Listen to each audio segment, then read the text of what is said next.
ଆଞ୍ଚଳିକ ପାଣିପାଗ ବିଭାଗରୁ ମିଳୁଥିବା ସୂଚନା ଅନୁଯାୟୀ ଆହୁରି 6 ଦିନ ବର୍ଷିବ।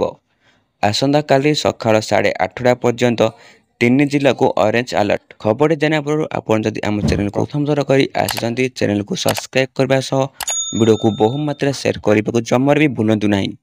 ରାଜ୍ୟରେ ଜାରି ରହିଛି କାଳବୈଶାଖୀ ବର୍ଷା। ଆହୁରି 6 ଦିନ ବର୍ଷିବ। କାଳବୈଶାଖୀ ବର୍ଷା ନେଇ ଆସନ୍ତା 11 ତାରିଖ ପର୍ଯ୍ୟନ୍ତ ଆଲର୍ଟ ଜାରି। ଆସନ୍ତାକାଲି ସକାଳେ 8:30 ପର୍ଯ୍ୟନ୍ତ 3 ଜିଲ୍ଲା ମୟୂରଭଞ୍ଜ, କୋରାପୁଟ ଏବଂ ମାଲକାନଗିରିକୁ ଅରେଞ୍ଜ ଆଲର୍ଟ ଜାରି କଲା ପାଣିପାଗ ବିଭାଗ। ବିଜୁଳି ଘଡ଼ଘଡ଼ି ସହ ପ୍ରବଳ ବର୍ଷା ଏବଂ ଘଣ୍ଟା ପ୍ରତି 40ରୁ 50 କିଲୋମିଟର ପବନ ବହିବା ନେଇ ପୂର୍ବାନୁମାନ କରିଛି ପାଣିପାଗ ବିଜ୍ଞାନ କେନ୍ଦ୍ର। ସେହିପରି ସେଓ ଜିଲ୍ଲା ପାଇଁ ୟେଲୋ ୱାର୍ଣ୍ଣିଂ ଜାରି ହୋଇଛି। 11 ଜିଲ୍ଲା ଗୁଡ଼ିକରେ ବିଜୁଳି ଘଡ଼ଘଡ଼ି ସହ ଘଣ୍ଟା ପ୍ରତି 30ରୁ 40 କିଲୋମିଟର ପବନ ବହିବା ନେଇ ଆଲର୍ଟ ଜାରି କରାଯାଇଛି। ସେହିପରି 6 ତାରିଖ ସକାଳ 8:30 ପର୍ଯ୍ୟନ୍ତ ମୟୂରଭଞ୍ଜ, କେନ୍ଦୁଝର, ବାଲେଶ୍ୱର, ଭଦ୍ରକ ଏବଂ ଗଜପତି ଜିଲ୍ଲାକୁ ଅରେଞ୍ଜ ୱାର୍ଣ୍ଣିଂ ଏବଂ 14 ଜିଲ୍ଲାକୁ ୟେଲୋ ଆଲର୍ଟ ଜାରି ହୋଇଛି।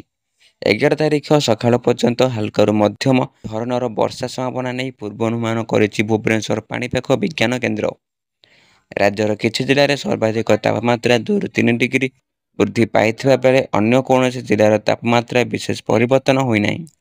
ଏହିପରି ଲାଟେଷ୍ଟ ଖବର ପାଇଁ ଆମ ଚ୍ୟାନେଲକୁ ସବସ୍କ୍ରାଇବ୍ କରିବା ସହ ଭିଡ଼ିଓକୁ ବହୁ ମାତ୍ରାରେ ସେୟାର କରନ୍ତୁ ଏବଂ ଆପଣଙ୍କ ଜିଲ୍ଲାରେ ପାଣିପାଗ କିପରି ଅଛି ତାହା ଆମ କମେଣ୍ଟ ମାଧ୍ୟମରେ ଜଣାନ୍ତୁ।